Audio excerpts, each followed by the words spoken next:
17ই September ধুমধাম করে সারা দেশে, বিশেষ করে বাংলায় পালিত হলো বিশ্বকর্মা পুজো। কলকারখানা তেমন নেই বটে, কিন্তু বিশ্বকর্মার প্রতি মানুষের আগ্রহ কিন্তু কমেনি। এই বিশ্বকর্মাকে বলা হয়েছে হিন্দুদের এক দেবতা, অর্থাৎ তিনি নাকি ব্রহ্মার নাভি দেশ থেকে উৎপন্ন হয়েছিলেন। তো এই বিশ্বকর্মার যে রূপ পরিকল্পনা, সেখানে আপনারা দেখতে পাবেন অরিজিনালি যে রূপ পরিকল্পনার কথা বলা হয়েছে হুবহু যেন ব্রহ্মা, এক মুখ, সাদা দাড়ি, হাতে রয়েছে জপমালা এবং কমণ্ডল, বাহন হাঁস। কিন্তু বাংলায় সেটা হয়নি। বাংলায় কেন হয়নি না, 19 শতকের সময় যখন ওই ব্রিটিশ উপনিবেশের ধারা অনুসরণ করে এখানে একটা শিল্প বিপ্লবের একটা স্রোত এসে পড়লো, তখন কিন্তু কারিগরদের চাহিদাটা বাড়লো। সেই সময় আমাদের এখানকার যারা বাঙালি, বিশেষ করে ওই কামার সম্প্রদায়, যারা ওই হাতুড়ি দিয়ে জিনিসপত্র তৈরি করতেন বা সোনার কাজ করতেন, এরা বললেন যে না, এত বৃদ্ধ দেবতা দিয়ে চলবে না। কি করতে হবে? তাকে একদম যুবক বানাতে হবে। তাকে একদম কার্তিকের একদম কপি করে দেওয়া হলো, সরু গোপালা বাঙালি বাবু, যেন একদম বাবরি চুল। তবে তার হাতে কিন্তু ওই জপমালা আর যে আরেকটি জিনিস, সেটা হচ্ছে গিয়ে কমণ্ডল সরিয়ে দেওয়া হলো। তার চার হাতে কি দেওয়া হলো? চার হাতে দেওয়া হলো হাতুড়ি, ছেনি, দাড়িপাল্লা। এখন আপনাদের মাথায় রাখতে হবে যে দাড়িপাল্লা হাতে দিয়ে দেওয়া হলো, অর্থাৎ দেবতা যেন মানে একাধারে ব্যবসায়ী, একাধারে কর্মী। কিন্তু ওই যে দাড়িপাল্লার ওজনটা কি করে হলো?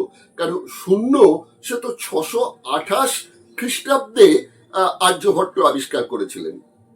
তার আগে তো কোনো সংখ্যার পরিমাপ ছিল না। তাহলে দাড়িপাল্লায় ওজনটা হতো কোন মাপ দিয়ে? আমি সেসব বিতর্কে যাচ্ছি না। আমি যেটা বলতে চাইছি এবং এই পর্বে যেটা আপনাদের কাছে জানাতে চাইছি, যে এই যে কল্পিত বিশ্বকর্মা, তাকে নিয়ে বাঙালির এত আবেগ, কিন্তু বাঙালি বিশ্বকর্মা হিসেবে কয়েকজন যে ছিলেন, যারা পরিচিত ছিলেন বাঙালি বিশ্বকর্মা হিসেবে, তাদের কিন্তু বাঙালি মনে রাখেনি।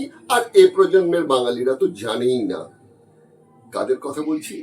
একজন বলছি স্যার রাজেন্দ্রনাথ মুখার্জির কথা। তাকে বলা হতো বাঙালির বিশ্বকর্মা। আরেক বাঙালি কে ছিলেন? তিনি হচ্ছেন বিপিন বিহারী দাস।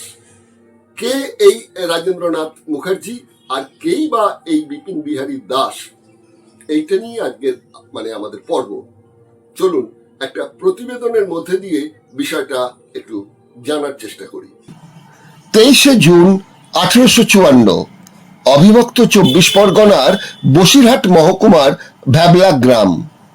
মোক্তার ভগবানচন্দ্র মুখোপাধ্যায়ের ঘরে জন্মগ্রহণ করেন রাজেন্দ্রনাথ মুখোপাধ্যায়। 6 বছর বয়সেই পিতৃহারা হন। মায়ের কঠোর অনুশাসনে বারাসতের এক স্কুলে ভর্তি হন। পড়াশুনোয় ছিলেন মেধাবী। বড় হয়ে ইঞ্জিনিয়ারিং পড়তে ভর্তি হন শিবপুর বি কলেজে, কিন্তু পড়াশোনাটা করতে হতো প্রেসিডেন্সি কলেজেই। এক অংশীদারকে নিয়ে শিক্ষা লাভের পর শুরু করেন ঠিকাদারি ব্যবসা। সেই সময় কলকাতার পুরসভার প্রধান ইঞ্জিনিয়ার স্যার ব্যাডফোর্ড নেসলি সাহেব রাজেন্দ্রনাথের কাজে সন্তুষ্ট হয়ে তাকে বিভিন্ন কাজের বরাত দিতেন। নিজের চেষ্টায় মার্টিন কোম্পানির মালিক হয়েছিলেন এই রাজেন্দ্রনাথ মুখার্জি। তার তত্ত্বাবধানেই গড়ে ওঠে Victoria Memorial, Falta water works, Esplanade mansion, office পাড়ার চ্যাটার্ড ব্যাংক, মহীশূর রাজপ্রাসাদ। আর কলকাতার সঙ্গে জেলা যুক্ত করতে তিনি আমতা, রানাঘাট, বারাসত ও বসিরঘাট জুড়ে গড়ে তোলেন মার্টিন রেল। 1931 রাজেন্দ্রনাথ মুখার্জির ডাক পড়ে লন্ডনে। সেখানে হাওড়া ব্রিজ নির্মাণের বিশেষজ্ঞ দলের সভাপতি হয়ে তিনি একটি নকশা পেশ করেন। সেই নকশাটি পাশ হয়। 1932 বেলুড়ে রামকৃষ্ণ মিশন তিনি গড়ে তোলেন। বরানগরে ইন্ডিয়ান স্ট্যাটিস্টিক্যাল ইনস্টিটিউট গড়ার কাজে তিনি অনুপ্রেরণা দেন প্রশান্তচন্দ্র মহলানবিশকে। যুবকদের অনুপ্রাণিত করেন প্রযুক্তি বিজ্ঞানে। মায়ের কথায় বাল্য বিবাহ করেন, কিন্তু ইচ্ছে ছিল না। নিজের জন্মস্থানের উন্নতিতে প্রচুর দান ধ্যান করেন। 1908-এ নির্বাচিত হন companion of the order of the Indian empire পদে। 1911 সালে হন কলকাতার শেরিফ। উপাধি পান নাইট। আজ আর.এন. মুখার্জি রাস্তা ধরে আমরা যখন কোনো গন্তব্যে যাই, একবারও কি ভেবে দেখি কে ছিলেন এই বাংলার বিশ্বকর্মা রাজেন্দ্রনাথ মুখার্জি? ভিক্টোরিয়া মেমোরিয়ালের বাগানে তার এক স্মৃতিসৌধে মূর্তি আছে। 1936-এর 15ই মে তিনি প্রয়াত হন। আজ যখন বাঙালি কাল্পনিক বিশ্বকর্মাকে নিয়ে মেতে ওঠেন, তখন কি এই বাঙালি বিশ্বকর্মার কথা একটিবারও ভেবে দেখেন?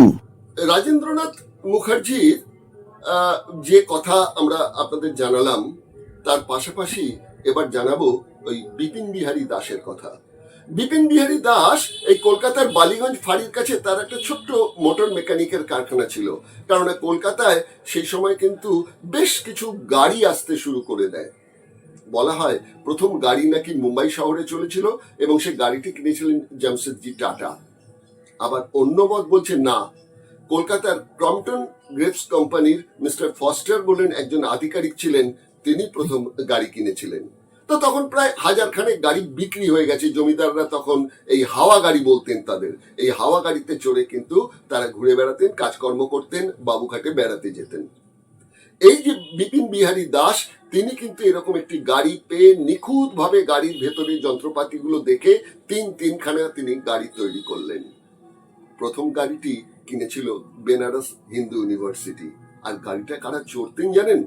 মতিলাল নেহেরু, অর্থাৎ জওহরলাল নেহেরুর বাবা, এবং মদন মোহন মালব্য। আরেকটি গাড়ি কিনেছিল গোয়ালিয়রের এক রাজা। তৃতীয় গাড়িটিও আরেকজন কিনেছিলেন। কিন্তু এই 3টি গাড়ির পর আর তার এই স্বদেশি ব্র্যান্ড নাম দেওয়া গাড়ি কেউ কেনেননি। সবাই বিদেশি গাড়ির দিকেই ঝুঁকেছিলেন। এটার কি কারণ কোয়ালিটি? আমার তো মনে হয় না।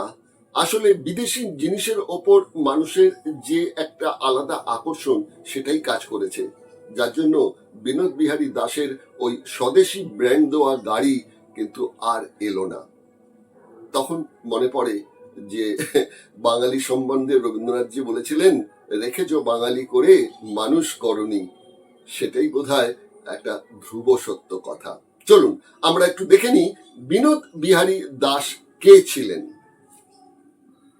বিবেকানন্দ বলেছিলেন, বহু রূপে সম্মুখে তোমার, ছাড়ি কোথা খুঁজিছ ঈশ্বর। আর রবীন্দ্রনাথ বলেছিলেন, দেখা হয় নাই চক্ষু মেলিয়া, ঘর হতে শুধু 2 পা ফেলিয়া, একটি ধানের শীষের ওপরে একটি শিশির বিন্দু। এই 2 বিখ্যাত বাঙালি যদি বাঙালির প্রতি অনুযোগ রেখে থাকেন, তাহলে আরেক ঠোঁটকাটো বাঙালি তো রীতিমতো অভিযোগ জানিয়েছিলেন। হ্যাঁ, নিরশ্রী চৌধুরীর কথা বলছি।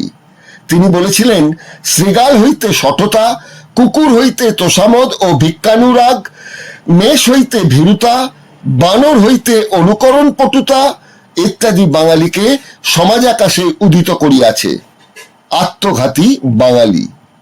হিন্দু পুরাণে বৃদ্ধ বিশ্বকর্মাকে কমণ্ডুল জপমালা হস্তে হংস বাহনযুক্ত বলা হয়েছে। বাঙালি সমাজ সেটিকে শিকেই তুলে দিয়ে যৌবন শক্তিতে ভরপুর 4 হাতে দাড়িপাল্লা, হাতুড়ি, ছেনি ও কুঠার দিয়ে নিজেদের মতন বাঙালি বিশ্বকর্মা বানিয়ে নিয়েছে। বাবরি চুল আর সরু গোফে বাবু কালচারের প্রতিনিধি যেন। কোথাও তো আবার এই রাজতন্ত্রকে অস্বীকার করতে বিশ্বকর্মার মাথার মুকুটটি পর্যন্ত ফেলে দিয়েছে। সেখানে পরিয়ে দিয়েছে হিন্দুস্তানি পাগড়ি।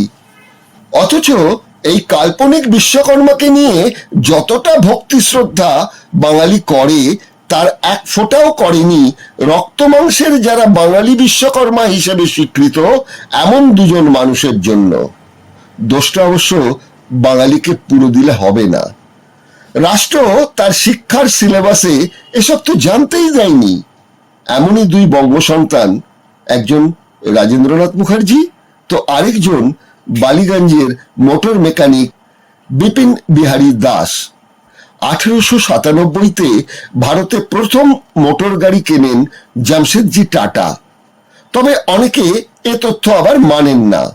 বলা হয় ভারতে প্রথম গাড়ি আসে এই কলকাতায় ডেনিস কোম্পানির। দেদীয় মডেলের এই ফরাসি গাড়িটি কিনেছিলেন কলকাতার এক ধনী ব্রিটিশ ক্রম্পটন গ্রিভস কোম্পানির অন্যতম আধিকারিক মিস্টার ফস্টার। এরপর কলকাতায় প্রায় 1000টি গাড়ি বিক্রি হয়, আর বালিগঞ্জ ফাঁড়ি এলাকায় মোটর মেকানিক বিপিন বিহারী দাসের গ্যারেজ কিন্তু তখন রমরমা। ব্যাপক চাহিদায় কলকাতায় তখন বিক্রি হয়ে গেছে বহু গাড়ি, তাই স্বাভাবিকভাবেই দরকার সার্ভিসিং। বিপিন বিহারী দাস সেটাই করতেন। সেই গাড়িগুলিকে দেখেই তিনি তিনটি গাড়ি বানিয়ে ফেলেন। বিপিন বিহারী দাসের গাড়ির ব্র্যান্ডিং নাম ছিল স্বদেশী। প্রথম গাড়িটি কেনে বেনারস হিন্দু বিশ্ববিদ্যালয়। আর গাড়িটি কারা ব্যবহার করতেন জানেন? মতিলাল নেহেরু ও মদন মোহন মালব্য। গাড়ির নাম্বার ছিল 35977। আর দ্বিতীয় গাড়িটি কেনেন গোয়ালিয়র রাজ্যের এক রাজা। বাঙালি বিদেশি গাড়ির দিকে ঝুঁকেছিল, কিন্তু এই বাঙালি বিপিন বিহারী দাসের ওই 3টি গাড়ির বাইরে আর কেউ কিন্তু কোনো গাড়ি কেনেননি। 1938-এ বিপিন বাবু প্রয়াত হন। ইতিহাসে হারিয়ে গেলেন রাজেন্দ্রনাথ মুখার্জি আর বিপিন বিহারী দাস। আবারও বলতে হয় রবীন্দ্রনাথের সেই উক্তি, রেখেছ বাঙালি করে মানুষ করনি। বিশ্বকর্মা পুজোর প্রেক্ষিতে আমরা এই যে পর্বটা তৈরি করেছি সেটা হচ্ছে বাঙালি বিশ্বকর্মাকে বাঙালি ভুলে গেছে। এই অনুষ্ঠানটি আপনাদের কেমন লাগলো অবশ্যই মন্তব্য করবেন, ভালো লাগলে অন্যকে শেয়ার করবেন। আর আরেকটা রিকোয়েস্ট থাকবে, সেটা হচ্ছে একটু সাবস্ক্রাইব করবেন, তাহলে আমরা এরকম অনেক লুকিয়ে থাকা তথ্য আপনাদের কাছে হাজির করতে আরো বেশি উৎসাহিত বোধ করব। দিগদর্শন, 10-এর পাশে, দেশের সাথে।